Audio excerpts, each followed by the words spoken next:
Welcome to Bitches in Season, a podcast for everyone who loves dogs. All things agility. And some spicy tea. I'm Lizzie. I'm Rachel. And I'm Lindsay. Bitches in Season.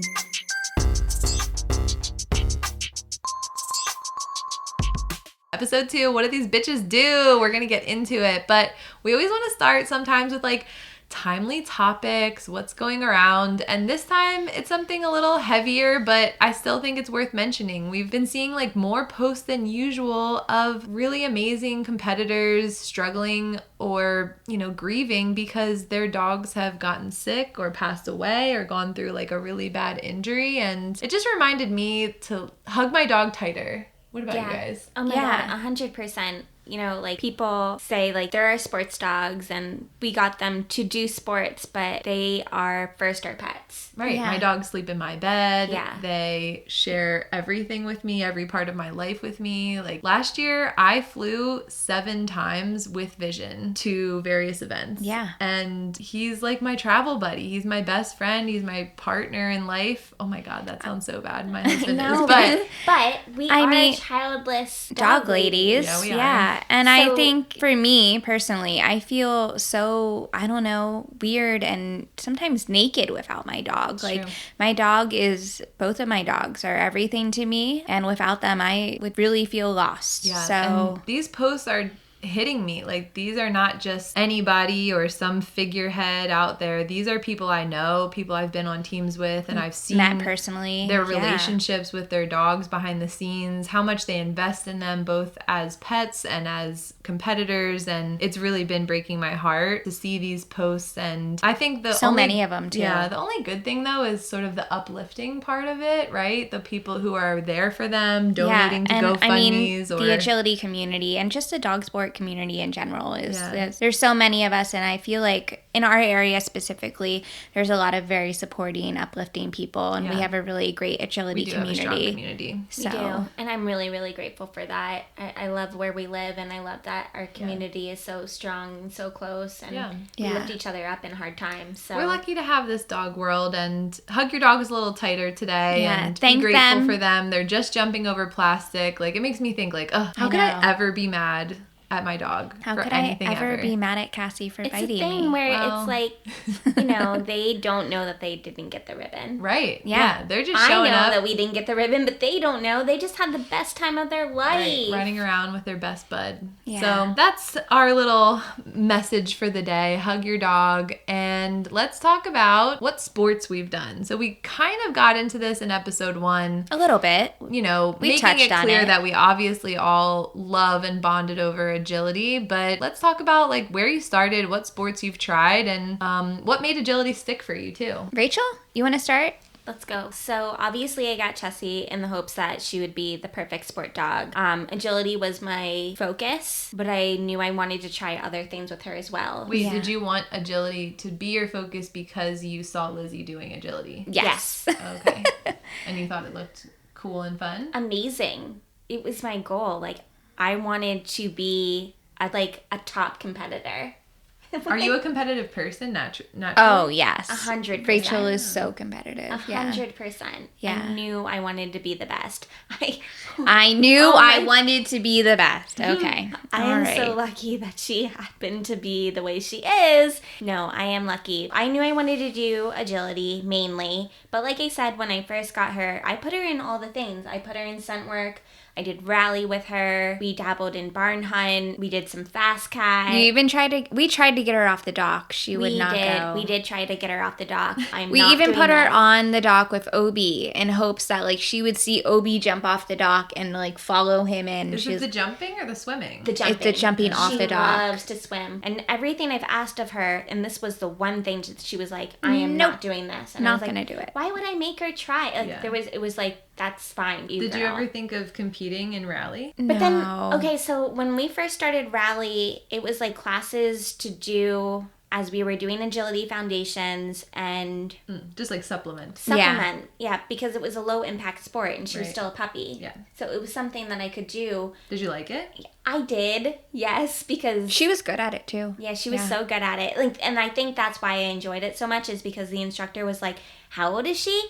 oh my God, she's so young. She's so handler focused. Of course. I know. So you liked it because you got compliments? Of course I did. Roll. Of course. Jessie Bessie is perfect at something else. So Yeah. So I think if she wasn't a fluffy, say she had a standard coat and I was maybe doing confo with her, or that was something that I was into. You think you would have done confo?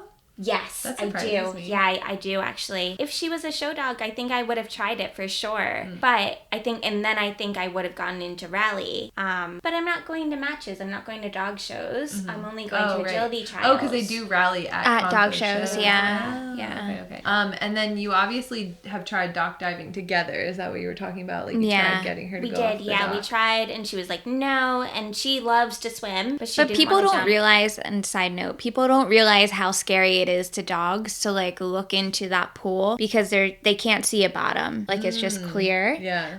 Or not people like a are like, river or but my something." dog will jump into a creek or they'll jump Yeah. off a dock into a river or like So a tell us lake about or whatever. what you do. What other All sports right, yeah, do you what do do with I your do? dogs? So OBO, we started our first competitive sport was Fast Cat.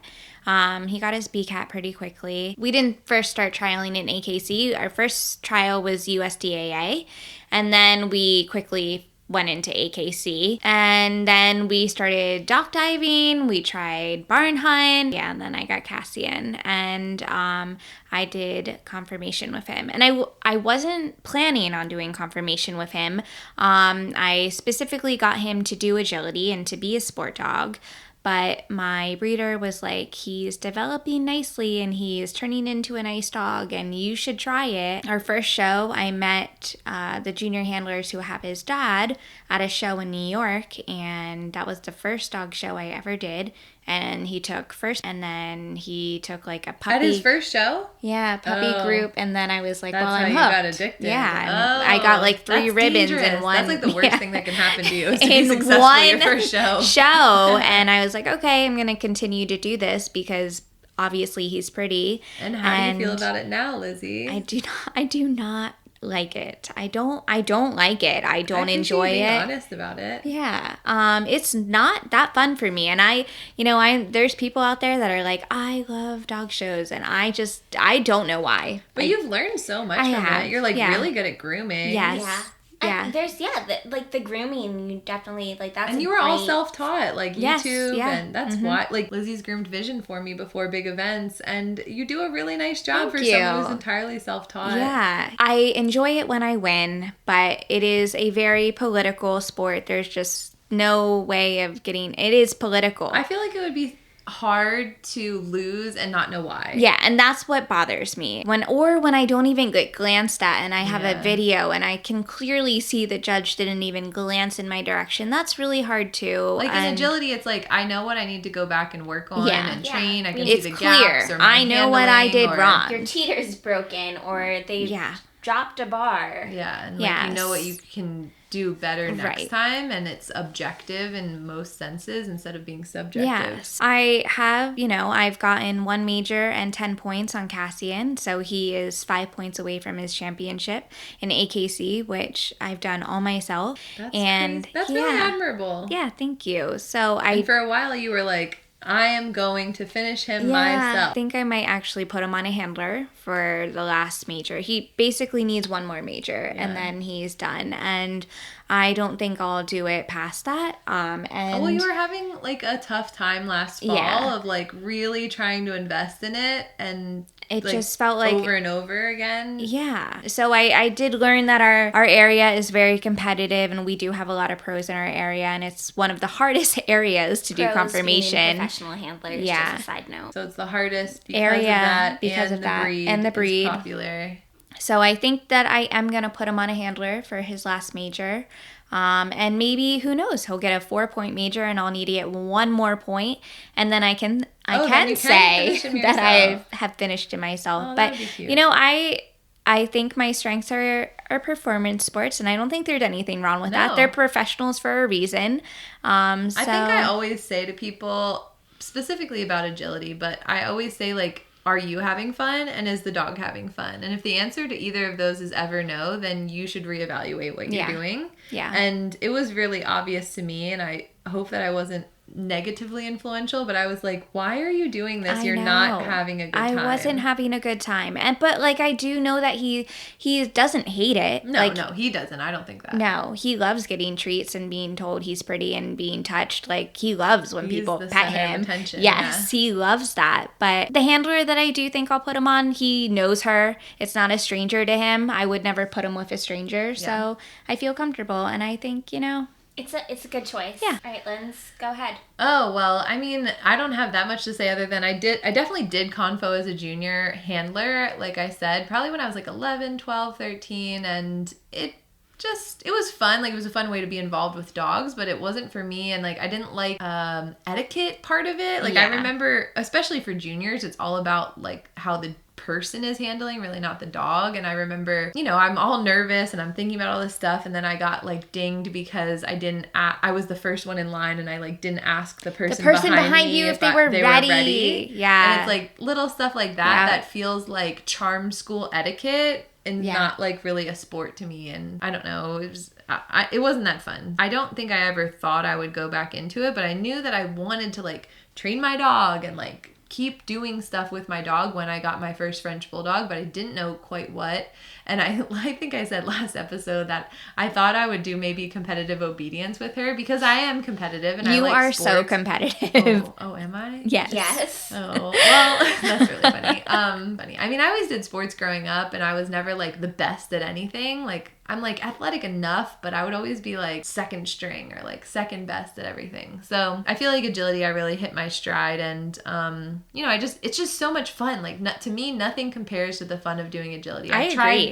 Tried barn hunt. I did fast cat. I never competed in obedience or really anything else. I did parkour with Zelda. That was You fun. did? Yeah. Aww. But nothing competitive. But like, just nothing compares to me of the exhilaration of agility, and also like the bond. Like, it feels kind of magical to just be in sync with your dog like that. And it's always fun. Like, I'm always smiling, and yeah, I think, obviously that's going to be my sport forever. There's really nothing else I can imagine topping that, and I don't even want to waste my time. That's fair.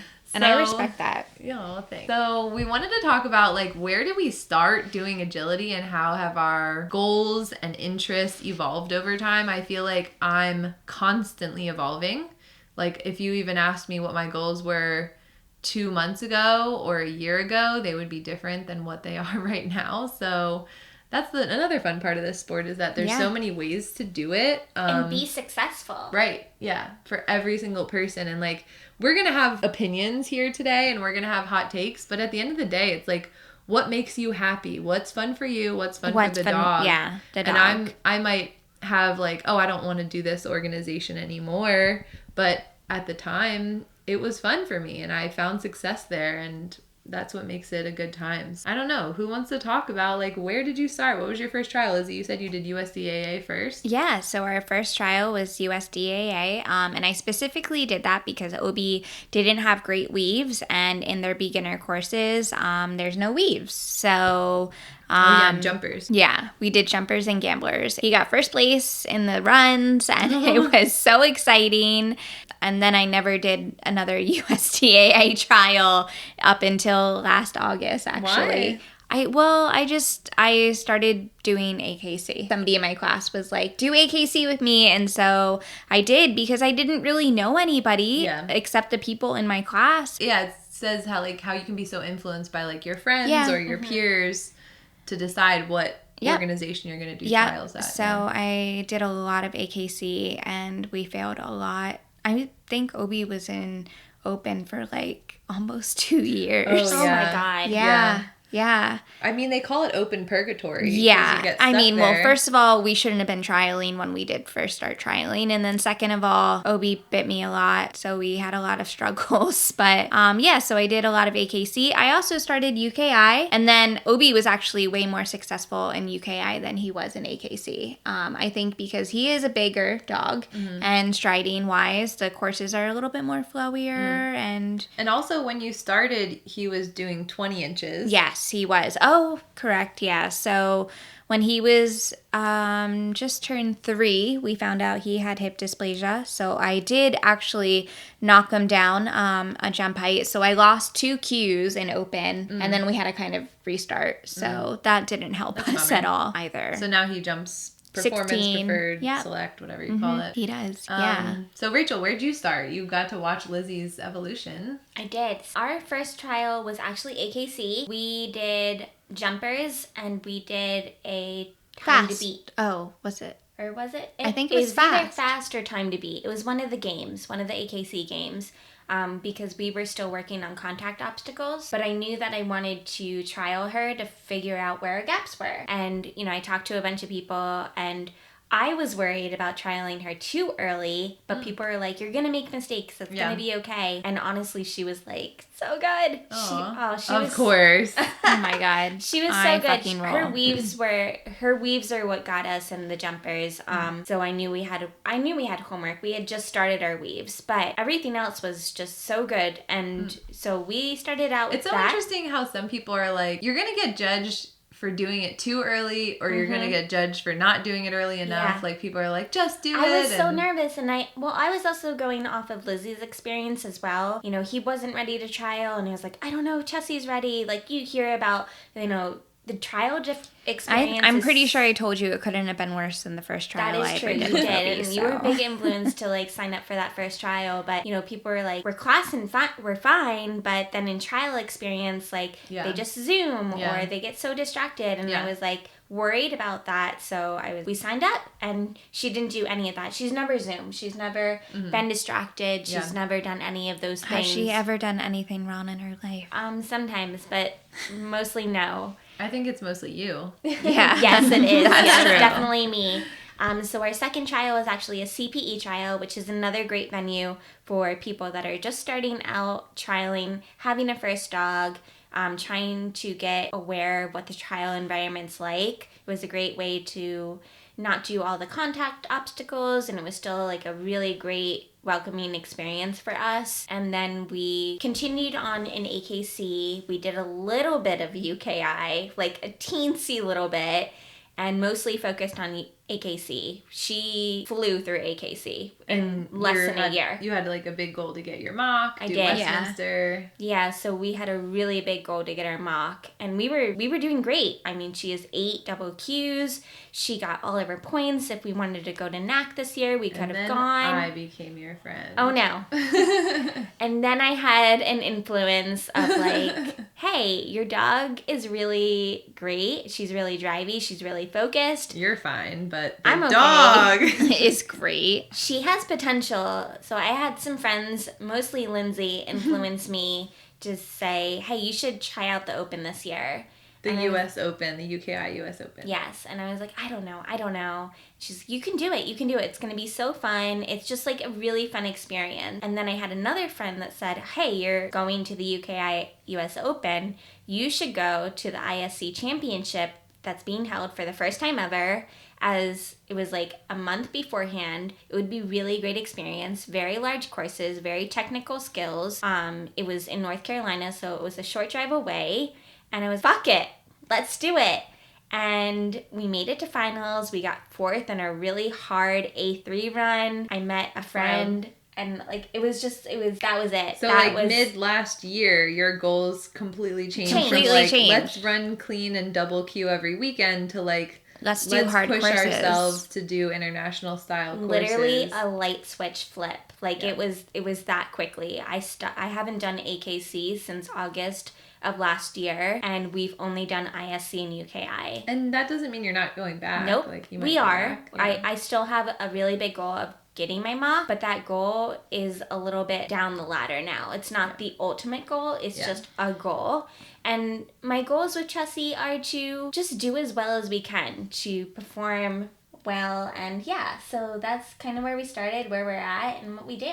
Yeah, I mean, I think it goes to show that there's so many organizations, there's so many agility venues, and you can't focus on them all, and your goals can change over time based on, what kind of events coming up, or how your dog's doing, or like you said, you have a large dog, how they're responding to the courses. So, among CPE, AKC, UKI, and then USDAA, there's ASCA, there's NADAC, and then there's the ISC under the AKC umbrella. There's Alphabet Soup, and I've tried all of them actually, except for NADAC. They don't have. Have you done ASCA? Yeah, I did ASCA. Wow. I did NADAC. I mean, I never did NADAC because it's not in our area It's that not, much anymore. no. But I've done the rest. I belong to a club where they have a volunteer worker requirement to retain your membership. And I showed up to work when I was taking classes and saw a CPE trial. And I was like, oh, I can do that. So it really like lit a fire under my butt. Because, you know, honestly, walking into agility classes with a French Bulldog, I was like, do I belong here? Like, can I do this? Am I just doing this for funsies? Which is how I teach classes. I teach beginners, and I have a lot of novice A people, and a lot of them walk in the door thinking that, like, I'm just doing this for fun. I just want to learn some things. I'll probably never compete. I mean, that's how I started. Yeah. I was like, I'm doing this for fun. Yeah. So, and but then I went to CPE and I was like, oh, there's like a lot of non-traditional breeds here. There's a lot of people who are messing up, honestly. One of my students this past week was like, I really like going to the trials because I realize you don't have to be perfect. And it's like, yes. Yeah. And then I would say the CPE courses are just really, really beginner friendly. Like level 1 has no weaves, no teeter. So I recommend that to all my novice A people because it's such a fun way to like rip off the Band-Aid and try it out. And then honestly finding out that my Frenchies just did well in those course styles. They're pretty straightforward courses. You know, backsides when I started trialing like really weren't like a big thing. And now they're huge. Yeah, that I can remember, or at least I wasn't taught them or anything. And they don't exist in CPE. And then also the other thing that was great about CPE, which was a huge shock to me, and I feel like a lot of instructors forget to teach this, is CPE has no refusals. Like I went to trials and I didn't even know what a refusal was. And I remember my first UKI trial, I was like so psyched. I thought I did it. And then they were like, no, you had refusals. And I was like, what? Like what? What's a refusal? Yeah, like Zuby stopped to sniff the ground. Like that's just a normal Zuby thing to do. What are you talking about? And then the times, like my Frenchies obviously were not little speed demons sometimes. And usually it was more like focus and behavioral than not being that fast. So we would constantly be over course time in UKI. Yeah, that's a big thing. Or USDAA. Even sometimes AKC. Even for Chessie's height class, as being an 8-inch dog, the time is a lot. Yeah, it's tight. It's tight. So you can't really mess around. And obviously my French Bulldogs like to mess around. But I did CPE with them the most and I loved it. And it's like a really friendly community. And like it always used to bother me that like more serious people would kind of shit on it and be like, oh, CPE. Like I don't like that attitude towards it because for what it was for me at that time, like it meant so much and I loved the community. I will say I went to a CPE trial to do some practice work with Cassian and there were so many people. I was shocked how many people were at the CPE trial. Yeah. I mean, I feel like organizations just get a reputation for one reason or another. Yeah. And, you know, I tried UKI, I tried USDA, and then I also did AKC with the Frenchies, but we ran into like a major Joft problem once we got to Masters. Like it was always like one little stupid thing. And I just, again, had to ask myself, is this fun? It really wasn't that fun for me to kind of keep going and not having any of those rewards. So anyway, the Frenchies got their CPE championships. I loved it. They got to Masters in AKC, which I think is a feat in and of itself. And I just didn't feel like I had it in me to do the mock hunt. Like when I hear about people who go like months or years without a double Q, it's like, ooh, that is not fun to me. Like I'm not obsessed with like queuing or winning, but it really does, like you said, it messes with your head. It's a mental, cut in for a minute, but when we were doing our AKC thing and we were working on getting our double keys for our mock, like it was such a mental game. Yeah. It was more mental than it was. And when you didn't queue in the first run, you just left. Yeah. Oh, I was so mad. I would go home. I'd be like, it doesn't mean anything. But like you've even gotten like, haven't you gotten like hate on Instagram? Oh yeah. People being like, well, why did you leave? And it's like, it doesn't matter. The thing is people have said things to me about her, which is the craziest thing. Well, the points didn't matter for us. Her points were not an issue. So I was like, I'm not having fun. I'm not in a good mood. Yeah, I'm not in a great mindset to run my dog. Let's go home. Let's go on a hike. And also, like, for better or worse, I'm just going to be honest, like, I think sometimes it's fair to say in our area that AKC is not the most friendly. It's not. All the time. I don't want to say anything bad specifically, but it's the only organization where I've ever gotten, like, yelled at like multiple times. And I just don't like that. The communities of UKI and AKC are and so CPE, different. Like, I don't know. I'm not saying that as a generalization. That was my experience. Yeah. And everybody has their own experience and their own friend groups and things like that. But it's just not been the most welcoming community especially in the olden days when I just had Frenchies. That's like, fair. Literally That's one time fair. I came out of the ring with a really nice run with one of my Frenchies, and I had just gotten Kiwi. She was a puppy. And someone came up to me, and I thought they were going to be like, nice run. And they were like, is that your Sheltie puppy in the parking lot? And I was like, so let down. Oh my God. Like, my husband and I would be like, I think people are going to only start talking to me because I have a Sheltie now. 100%. So, I don't know. And again, it's just my experience. But AKC people love to complain about the courses, yet they show up every single weekend. It's true. true. That is so true. Yeah. So anyway, with Vision, oh God, I don't even know how to get into what my goals are or what I like to do, but I don't do CPE with him. I did it a tiny bit when he was a baby because I was still the trial secretary. I haven't done regular AKC with him in a pretty long time. I think our last trial was together. What was that? June. Oh, of June of last year, yeah. So, I don't know, it's just not a big goal for me to like keep double queuing. He has 2, but I really like UKI. I really love the courses. That feels like aligned to what I like to train. Obviously, I do a lot of ISC with having goals to try out for international teams, and I would say those style courses are the ones that also most align to what I like to train on and the challenges I like to put up for him. And actually super recently I've just kind of decided like maybe I want to get back into USDAA. I know. Yeah, you have. Yeah. I anytime there's a local team USDAA trial, I sign up for it. Like even I don't really have like titling goals or any kind of goals, but I just love the vibe of doing team. It's so fun. And I know Rachel, you have never even done USDAA. I know. One of these days I'll do a team. It's my secret goal to like convince one of you to do a team with me because it's really fun. Like it just adds another element of like running for someone else. And like I got 3rd place this past weekend, and it's basically because I E'd once, and it's just like, oh, like I really wanted to pull that out for my team. We did that team run, the team relay at the relay US at the Open, yeah. And that was so fun. It is fun. It was just another element. You felt just a tiny bit more pressure because you weren't just doing it for yourself. You were doing it for other people. Yeah, exactly. So I don't know. I might think about going to Sino Sport this year. I'll definitely go to the US Open, and those are national events for USDAA and UKI respectively. Yeah. And I don't know. I don't really know what my goals are because frankly, in my first year of like really going hard with trialing Vision, I accomplished like all my wildest dreams. Like in the first year. You asked me last episode, like, did you get Vision thinking you wanted to do international competitions or make world teams? And it's like, yeah, but like in my absolute wildest dreams. Like it in like 5 years. Yeah, I thought like maybe with him, I'll get far enough to like learn the things I need to know to maybe do it with my next dog. Like it was not something that I thought was a possibility. And then once I realized he was everything I wanted personality and structure wise, even still then thought like, okay, maybe when he's like 6 years old, we'll get it together. And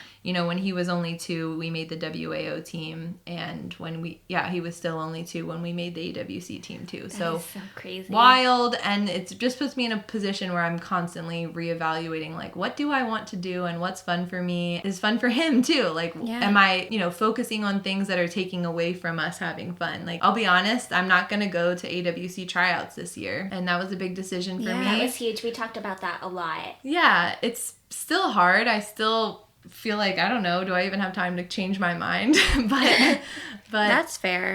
Making the team in April and going in September, it was like for 5 months of my life last year, that's all I thought about. Yeah. That's all I thought about when I trained. That's all I thought about when I trialed. I was like, oh, I don't want to go to this trial. I don't want to do this because it's not prepping me for AWC. And like, I just want to take that pressure off of myself and like spend some more time learning and also having fun with him and letting him get confident and faster, hopefully. So that's fair. And that's so respectable, like as for you as an owner, like in recognizing that. Thanks. Yeah. Yeah. I'm still trying to figure it all out. Up my goals and where I'm coming from. And I know, Lizzie, you started telling us how you got started, but I want to hear about what your goals are for your guys now that Cassian's maturing. Obi is going to be back soon. He's going to be back soon, hopefully. We got really good news at our rehab appointment this week, so hopefully we can, in a month or so, be back into agility. Okay, you have to tell people what happened, though. What happened? Oh, so, in the end of November, Obi played fetch yet again and got injured yet again. And what was a tricep injury turned into fracture of a toe and then 3 strained tendons in his toe on his right foot. And he has been, out since November. I'm sorry, I know that's been brutal It's for you. been really hard. tough. Yeah. But we are on the road to recovery and everything is going and healing, and hopefully in about a month we will be back. So, But there's been a bright side of focusing on yes, Cassian. I have. I have focused on Cassian and put 1,000% of my energy and focus into Cassie. And it was really rough with Cassie for a while. He was, very frustrated, biting a lot. Adolescent stuff. Yeah. And he did just turn 2, so he's still a very young baby dog. But we figured out what he needs, and I took that full force, and he's been doing so much better in agility. It's actually crazy how fast he got so much better. Yeah. Like in December, January, he it was bad. like Really bad. not being very kind to you at all. No. And now he looks like a different dog. Yeah, looks completely different. I'll start with Obi. Obi is obviously my novice A dog, and I don't know, my goals with Obi have changed periodically. I thought I wanted to do AKC, and then we started doing UKI, and he seemed to be doing really well in UKI, and we were supposed to go to the Invitational, next week. But No, so sad. we're not. Glad. Yeah, I think with Obi is get him better, obviously, and then just have fun and see what we can do. I would love to go to the Open with him this year. That is a huge goal. So hopefully we can keep him sound We're all and gonna go healthy. together. And yes, Obi, we will get you better, and then we will go do more agilities. And then with Cassian, I don't know. My goals with him change. I would like to go to the Open with him. I don't have big goals in international, and I don't think I'll ever do. Well, it's tough, right? Because he's a 20-inch dog. He is, yeah. Well, And it's a international very- would be 24. It would be a very competitive class. And he's also very small. He's 19 and a half inches, and jumping him at 24 just seems like, I don't know. It seems like a huge jump for me. So, but he's also docked. He's a docked breed, so I can't do a lot of international with him. But I do think that I want to focus on getting his mock. And so I think that I will focus on some AKC, try to get him through AKC levels, hopefully a lot quicker than I did with Obi, and do a goal of Westminster 2026 with him. Oh. So, Wow. yeah. So you're going to do a Wow. mock this year? 2020, okay, maybe 2027. I forgot that just we're in be a lot. It would 2025. just be a lot of Sorry. trying. No, 2027. By next year, I would like to have his mock. I think that's so reasonable, too. In 2027, do Westminster with Cassian. And maybe I probably would not show him myself, but hopefully he will have his AKC championship, and he could do confirmation and agility at Westminster, and I think that'd that be would be fun. really cool. So And he's so well-rounded, and you've done Meet the Breeds with him because Yeah. he's just such a bomb-proof dog in terms of meeting people and being a good breed representative. yeah, and he loves meeting people. He loves people. He Yeah, he loves does. getting pet. He loves doing a wiggle and meeting people. Yeah. So with Obi, Open, Cassian, let's breeze through AKC and get him to Westminster. Have your goals changed since you got Cassian in terms of agility or? Yeah, I thought that I was going to have world team expectations, and I do. I just don't think Cassian is going to be a world team dog. Fair. Yeah. And it's not for everybody. It's a Yeah, lot. it is a lot. And I think that I am realistic with the dogs that I have. and the goals that I have for them. Talking about goals is important, but it's also hard because it can put pressure on you or like. Well, and I think it can change continuously. Changes a lot. And it does change a lot. Yeah. It's hard not to compare. Yes. And like being close friends with people who have different goals. It's been something we've dealt with as a little friend trio so far of like having different goals and having them take us different places. Especially when you think like your goals are one thing and then, you know, an injury happens or something happens and it just kind of like puts a wrench in that whole plan and it just, you go kind of back to the drawing board. So there's not much you can plan for in the sport, to be honest. Yeah, I mean, you can try, but you never know what'll happen. Yeah. So that's us talking about like what these bitches do, and our last segment of the day is going to be our favorites. Basically, what do you look for in an agility toy? What's your favorite structure, fabric, type? What do you look for? What do you like in an agility toy, Rachel? So just going off Chelsea's favorite toy, I didn't do a lot of toy or building drive for toys in the initial beginning of our agility journey, but she does love balls. So Holy Roller was my godsend as far as rewarding her when I started veering off of food. So I use a Holy Roller.